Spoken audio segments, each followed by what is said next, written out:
Hello दोस्तों, आप सभी का फिर से स्वागत है साहित्य फार्मेसी वाले में। आपको हम बता दें कि हम क्या पढ़ रहे थे, बी फार्मा सेकेंड ईयर का थर्ड सेमेस्टर का फार्मास्यूटिकल इंजीनियरिंग पढ़ रहे हैं। ठीक है, जिसका कोड क्या है BP0304T। ठीक है, तो हमने क्या देखा था पिछले वीडियो में, साइड रिडक्शन क्या होता है, एप्लीकेशन ऑफ साइड रिडक्शन क्या होता है, या फिर उसको हम बोलते हैं ऑब्जेक्टिव या यूज बोलते हैं। ठीक, उसके बाद हमने क्या देखा, मैकेनिज्म ऑफ साइड रिडक्शन देखा था। ठीक है, हमारा मैकेनिज्म कितना था, कटिंग था, इटरेशन था, कंप्रेशन था, इम्पैक्ट और बहुत कंप्रेशन और इम्पैक्ट था। ठीक है, तो आज हम बात करने वाले हैं थ्योरी ऑफ क्या है, थ्योरी ऑफ साइज रिडक्शन। यानी कि क्या पढ़ रहे हैं, आज हम बात करेंगे थ्योरी ऑफ साइज रिडक्शन, यानी कि कितने थ्योरी हैं साइज रिडक्शन में।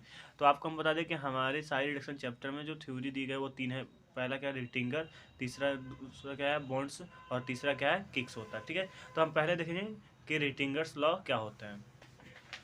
देखिए क्या हो, according to Rittinger's theory the energy is required for size reduction of until mass is proportional to the new surface area produce. ठीक है, यानी कि कोई हमारा मान लीजिए पार्टिकल है, यानी कि ये हमारा क्या है, पार्टिकल है। तो इसको क्या करेगा, हमारा जो पार्टिकल है इसको हम रिड्यूस करेंगे, यानी कि साइज जब रिडक्शन करें तो कहीं ना कहीं जब साइज रिडक्शन करने के लिए हमें क्या पड़ेगा, एनर्जी की ज़रूरत पड़ेगी। ठीक है, तो जो एनर्जी इसमें यूज होगा वो प्रोपोर्शनल होगा, किसके प्रोपोर्शनल होगा, तो surface area surface area of particle. ठीक है, सरफेस एरिया ऑफ पार्टिकल, यानी कि हमारा जो आपका एनर्जी रिक्वायर होता है, जो एनर्जी क्या करता है, यूज होता है साइज रिडक्शन में, पार्टिकल को लार्ज पार्टिकल से स्मॉल पार्टिकल कन्वर्ट करने में, वो क्या होता है, सरफेस एरिया का प्रोपोर्शनल होता है। ठीक है, जो पार्टिकल होता है उसको क्या होता है, प्रोपोर्शनल होता है। ठीक, यहाँ पे क्या होगा, क्या लिखे, फार्मूला क्या हो जाता है, E=KR।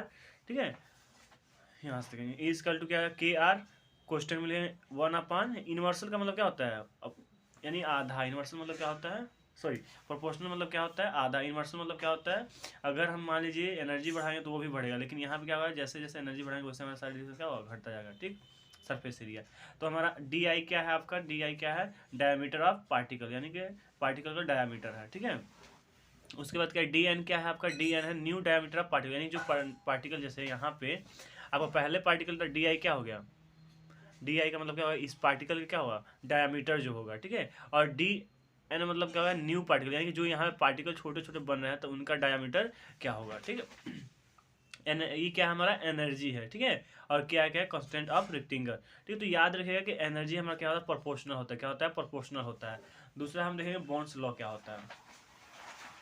ये बॉन्ड्स लॉ क्या होता है, according to the bonds theory the energy is required for the size reduction is directly proportional. अब देखिए हमारा जो आपको रेक्टेंगल्स लॉ था वो क्या, सिर्फ आपको कुछ नहीं करना, यहाँ पे हमारा क्या है, डायरेक्टली प्रोपोर्शनल है, और यहाँ पे हमारा क्या था, प्रोपोर्शनल। ठीक है, सिर्फ प्रोपोर्शनल था, और यहाँ पे क्या हमारा डायमीटर। तो सेम डिफिनेशन लिखेंगे, सिर्फ हमें क्या यहाँ पे चेंज करना है, यहाँ पे directly proportional of to the new curves length of produce. ठीक है, या फिर न्यू सरफेस एरिया हम बोल सकते हैं। ठीक है, फार्मूला हमारा क्या हो जाएगा, अब देखिए यहाँ पे हम उसका निकाल लेते हैं तो उसमें क्या E लिख लेते हैं, लेकिन यहाँ पे हम क्या करेंगे, एनर्जी को दर्शाएंगे EB से, और इसकल टू 2KB हो जाएगा 1/√DN माइनस 1/√DI। ठीक है, तो यहाँ पे हमारा सेम वही है, E क्या है, एनर्जी है, KB क्या है, बॉन्ड्स कांस्टेंट हो जाएगा, और DN क्या हो जाएगा आपका, ये न्यू डायमीटर ऑफ पार्टिकल, और DI क्या हो जाएगा, डायमीटर ऑफ पार्टिकल। ठीक, उसके बाद हम देखते हैं किक्स लॉ क्या होता है।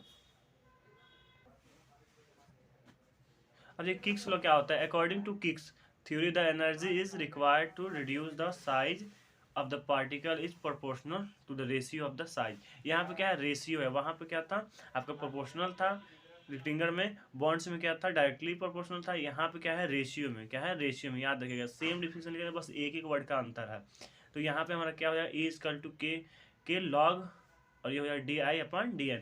DI क्या है, न्यू डायमीटर, के क्या है, किक कांस्टेंट हो जाएगा, E क्या है, एनर्जी, DI क्या है, डायमीटर ऑफ पार्टिकल। ठीक है, तो सेम वही था, उम्मीद करते हैं आपको समझ में आ गया होगा। ये बहुत ही इंपॉर्टेंट है, क्योंकि एग्जाम में आपको बता दें कि हमेशा जो है आपके क्वेश्चन पूछे जाते हैं 7 नंबर में। ठीक है, तो 7 नंबर में आपको ये लिखना पड़ेगा। तो thanks for this watching video.